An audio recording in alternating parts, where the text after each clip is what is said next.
தங்கம் விலை ஏறினதுனால சூரியவர்தன் யாரும் தொட முடியாத உயரத்தை தொட்டுட்டான். இந்த சாம்ராஜ்யத்தை கட்டி காப்பாத்துறதுக்கு 5 பார்ட்னர்களை 5 தூண்களா பயன்படுத்திக்கிட்டான். பார்கவ், ராஜேந்திர தேசாய், ஆண்ட்ரூஸ். சூரியவர்தனுக்கு இருந்த பெரிய பலம் அவன் தம்பி Athira.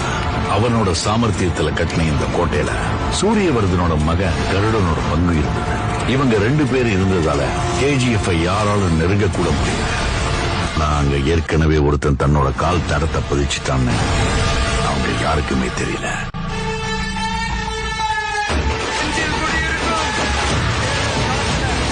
Powerful people come from powerful places. Andrews எப்போ பாம்பே ராக்கிக்கு அந்த சமுத்திரம் கூட சின்ன குளம் மாதிரி ஆயிடுச்சு.